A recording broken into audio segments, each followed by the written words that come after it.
أعوذ بالله من الشيطان الرجيم بسم الله الرحمن الرحيم بسم الله الرحمن الرحيم الحمد لله وحده والصلاة والسلام على من لا نبي بعد أما بعد. Selamun Aleyküm ve Rahmetullah ve Berekatuhu. Deməli biz Yezid ibn Muaviyə barədə hicrətin 60-dan 64-cü iləcən olan hadisələrin bəzilərini toxunuruq, əsas hadisələrə və bu gün Muaviyə radiyallahu anh'ın bu seçimi barədə ki Yezidi seçdi, özündən sonra xəlifə və Muaviyəyə qarşı olan ittihamlar bu əməlinə görə o məsələyə toxunacaq. Hansı ittihamlarla ittihamlanıb?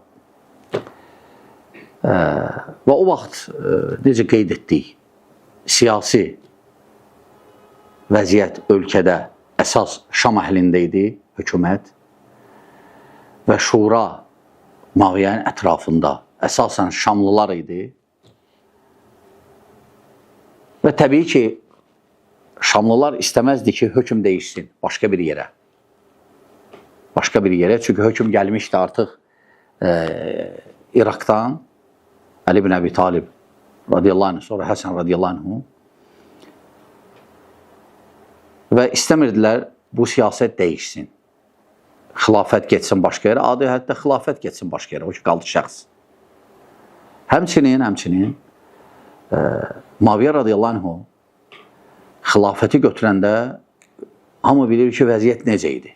Siyasi vəziyyət, iqtisadi vəziyyət, ictimai vəziyyət və s. hər bir cəhətdən. Çünki Əli ibn Əbi Talibin vaxtında dövlət zəifləmişdi. Onun da səbəbi, elə biz görürük, ölkə daxili çəkişmələr çoxalmışdı. Hətta Əlinin ətrafında Əlinin şiyələri ona qarşı heç də səmimi deyirdilər bəziləri. Yəni, o səbəbdən də Həsənin şiyələri, Həsən görəndə ki, şiyələri ətrafında, yəni köməkçiləri, yəni yaxınları, ənsarları, Həsən gördü ki, radiyallahu anh, şiyələri heç də belə ona kömək deyirlər, Muaviyəyə verməyi xilafəti qərara gəldi. Xilafəti Muaviyəyə verməyi qərara gəldi. Ən böyük səbəblərdən də biri elə Həsənin şiyələri idi. Amma Muaviyənin şiyələri fərqli idi tamamən. Muaviyənin şiyələri güclü idi, sadiq idilər, tabi idilər. Və ona görə Muaviyyə bir oturub fikirləşirdi çox. Və necə xilafət almışdı, necə dövlət necə idi, zəifləmişdi və s. Fitnə olacaqdı, fitnənin qabağı bağlandı. Muaviyyə qorxdu ki, təzdən fitnə dönə. Radiyallahu anh. Çünki xəlifə olmaq istəyənlər də var idi. Və məsələn, Əbu Bakrın oğlu, Ömərin oğlu, Abdullah ibn Zübeyrin oğlu, sonra İbn Zübeyrin daha doğrusu oğlu, sonra Hüseyin İbn Əbi Talibin oğlu və namizədlər var idi. Və onlar hamısı istəyirdi hakim olsun. Yəni, söhbət təbii ki, indi burada nədir? Aydındır ki, müəyyən firqə var, onlar deyirlər, o olmalıydı. İndiyəcən də deyirlər. Hətta deyirlər ki, gör ki, Allah tərəfindən artıq təyin olunub bu. Hətta deyirlər ki, Adəmdən də qabaq təyin olunmuşdu artıq. Yəni 12 nəfərin xəlifəliyi gör ki. Aydındır, bu hansısa bir dəstənin fikridir. Təsəvvür edin, indiyəcən bu ixtilaf gedir və təsəvvür edin onda. Özü də qorxurdular, Muaviyyə qorxurdu fitnə olsun. Xüsusən bu İraqlılar. İraq hələ belə hasant bir yer deyil. Orada necə qeyd etdik, orada əmin-amanlıq heç kəs quramadı. Hətta sahabələr quramadı. Əli ibn Əbi Talib quramadı orada əmin-amanlıq. Əlini öldürdülər radiyallahu anh orada. Həsən də quramadı. Gördü ki, mümkün deyil. Və Muaviyyə ki, radiyallahu anh elə bir ki, qərara gələndə Yezid barədə bəzi ittihamlar elədilər Muaviyyəni. Məsələn, ittihamlardan nədir? Tarix boyda, yəni o vaxt yox, tarix boyu ümumiyyətlə. Məsələn, ittihamlardan gör ki, Muaviyyə ən birinci adamdır ki, başladı ki, hakimiyyət varisləri olmalıdır. Yəni, övladlara. Gör ki, Muaviyyə başlayıb bunu. Bu ittiham da təbii. Muaviyyə heç vaxt elə şey deməyib ki, yəni, hakimin övladı olmalıdır və ya qohum olmalıdır biz tərəfdən, bizim qəbilədən olmalıdır. Yoxdur elə şey. Ondan qabaq Əli ibn Əbi Talib Həsən oldu. O da Həsən, Əli ibn Əbi Talibin oğlu idi. Və ya məsələn, ittihamlardan gör ki, ümumi İslamda o şura məsələsindən çıxdı. Bu da səhv fikirdir. Ne üçün? Çünki Muaviyyə radiyallahu anh Yezdi fikrinə gələndə ki, özündən sonra onu təyin eləsin, şura öz ətrafına, əhl-ül hilli və ləqdə necə deyirlər, şura ilə məsləhət eləyirdi. Hətta şuraya aid olmayanlarla məsləhət eləyirdi. Və bu ittihamdır sadəcə. Məsələn, ittihamlardan həmçinin gör ki, İslamın ən birinci nizam naməsin ləğv eləyəndir. Nə bilim, tür başqa ittihamlardan ki, siyasəti dindən üstün tutdu, gör ki, və başqa ittihamlardan məsələn, İslamdan qabaq öncəki mülküdarlığa döndü, yəni Farslar və Rumlularda necə idi hələ və ya başqa ittihamlardan məsələn, məqsədə çatmaq üçün hər bir vəsilədən istifadə edə bilərsən, lab o vəsiləni şəriət deməsə də və ya şəriətə müxalif olsa da, gör ki, həmçinin ittihamlardan gör ki, böyük bir günah qazandı, böyük bir günah qazanmağa səbəb oldu, gör ki, belə ittihamlar var Muaviyyə radiyallahu anh barədə. Hətta bəzi ittihamlardan da dedilər ki, gör ki, beyət məsələsində müsəlmanların icmasından çıxdı. Təbii ki, bunlar ittihamlardır. Muaviyyə radiyallahu anh şura da məsləhət eləmişdi və o vaxtın vəziyyəti belə idi. İndi məsələn, oturub biri, məsələn, çay içə deyir, ne üçün Hüseyin olmadı?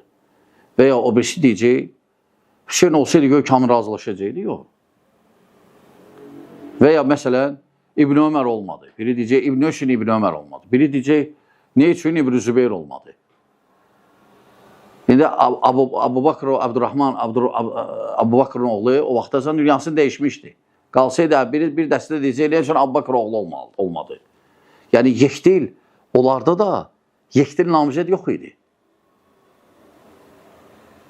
Bir qismi Hicazda idi, bir qismi İraqda idi. Ona görə bu ittihamlar da sadəcə Muaviyyə radiyallahu anh, Muaviyyə radiyallahu anh ağıllı insan idi. Biz onun hökmündən də görürük. Necə vəziyyət idi? Əli ibn Əbi Talib vaxtı, Həsənin vaxtında dövlət Muaviyyə radiyallahu anh gələndən sonra necə oldu? Və təbii ki, məsləhət eləmək, soruşmaq, Muaviyyə öz başına eləməyib bunu. Necə ki, Peyğəmbər sallallahu aleyhi ve sellem sahabələrindən soruşurdu ətrafına, məşvərət edirdi. O məsələlərdir ki, ayə yoxdur. Soruşurdu, məsləhət edirdi. Və həmçin Raşid xəlifələr də ondan sonra öz ətrafındakilərlə məsləhət edirdi. Məsələn, Abu Bakr, Ömər radiyallahu anh deyəndə ki, bu zəkatı verməyənlər, onları döyüşəcəm onlarla. Ömər radiyallahu anh məsləhət edirəndə Ömər radiyallahu anh birinci razılaşmadı ona, sonra razılaşdı. Və həmçinin başqa bir, yəni məsləhət var idi. Məsləhət var idi və ümumi, bəli, ümumi İslam qaydası, bəli, məsləhət eləmək, şura və s. ümumi. Amma ümumən və Muaviyyənin bu hərəkəti İslama zidd deyildi. İndi Muaviyyənin bu hərəkəti İslama zidd deyildi. İndi baxmayaraq kim nə deyir. Ne üçün sahabələr var idi onda? Əgər sahabələr var idisə, sahabələr çıxıb deyərdi ki, sən İslama zidd getdin, Yezdi qoymaqla. Bu ittiham sahabelərdən gəlməyib. Səhih bir şey yoxdur. Əsər. Və əksinə sahabələrin çoxsu Yezidin beyətini qəbul elədi. Ümmətin çoxsu beyət elədi. Təxminən ən belə tanınmış böyük sahabələrdən 60 nəfər beyət elədi Yezid. Hətta İbn Ömər. Ona görə bunlar sadəcə ittihamlardır. Və xüsusən də qardaşlar, yəni biz o vaxtın vəziyyətini danışaq, hicrətin 60-cı illəridir. Yəni bu ümmət təbii ki Osman radiyallahu anh'ın qətlindən sonra fitnə düşdü. Əslində fitnə Osmanın qətli oldu. Osmanın qətli. Və cürbəcür fikirlər çıxdı, cürbəcür siyasi ayrılıq baş verdi. Şam əhli böyük bir ərazi idi. Hətta Şam əhli Mədinə əhlindən biraz şübhəli idi. Çünki Osman radiyallahu anh'ı Mədinədə öldürdülər. Xəlifə olaraq. Yəni ona görə vəziyyət heç də yaxşı deyildi. Yəni elə danışırlar ki, elə Hasan bir şeydi. O vaxtın vəziyyətinə uyğun hərəkət elədi Muaviyə. Ona görə heç bir səhvi yoxdur. İnşallah bu məsələdə xüsusən.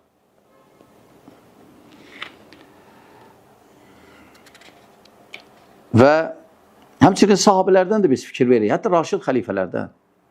Peyğəmbər sallallahu aleyhi ve sellem məsələn Əbu Bakrı təyin elədi. Amma Əbu Bakır istədi Ömər olsun. Lakin yenə buraxdı məsələni şuraya, Öməri seçdilər. Ömər məsələn 6 nəfərin arasında dedi. Aydındır. Yəni fikirləsən fərqli üslublar caizdir. Fərqli üslublar caizdir. Şuradan çıxmasın qırağı əsas. Şura başlanğıc olsun, qırağı çıxa bilər, amma şura əsasdır. Və yəni bu zamanla, məkanla biraz fərqli ola bilər. Məsələn, Əbu Bakrın vaxtı fərqli idi, fikir versən, Ömərin vaxtı daha fərqli idi. Osmanın vaxtında fərqli idi, Əlinin vaxtında fərqli idi, Həsənin vaxtında fərqli oldu. Yəni durub demək ki, belə deyil, hələ mümkün deyil. Və ona görə qardaşlar, yəni bu məsələdə elhamdülillah Muaviyə radiyallahu anh'ın böyük bir əməlidir bu. Əsas da bu fitnənin qabağını almaq üçün. O vaxtı başqa cür üslub, başqa şəxs, xüsusən Hicazdan və ya İraqdan və s. başqa yerdən hakim alınmayacaqdı, fitnə qopacaqdı. Muaviyə ondan qorxurdu. Muaviyə əslində bu hərəkətdən fitnənin qabağını aldı. Hələ baxmayaraq fitnə oldu. Görün, bu olmasaydı nə boyda fitnələr olacaqdı hələ, bundan da başqa. Və necə qeyd etdik? Yəni Peyğəmbər sallallahu aleyhi ve sellem sahabələrindən çoxsu Yezidə beyət elədi və beyət eləyənlərdən də ən belə məşhurlarına İbn Ömər, Abdullah İbn Ömər, Ömər bin Xattabın oğlu dedi ki, mən beyət eləyirəm, əgər xeyr olsa razı qalacaq ondan və əgər bəla olsa bizə səbir edəcək. Bunu İbn Ömər deyir, radiyallahu anhu, deməli, necə ki, İbn Əbi Şeybə, rahiməhullah, səhih sənədlə İbn Ömərdən nəql edir bunu ki, İbn Ömər deyir ki, əgər xeyr olsa razı qalacaq, əgər bəla olsa bizə səbir edəcəyik. İbn Əbi Şeybə rivayət edir.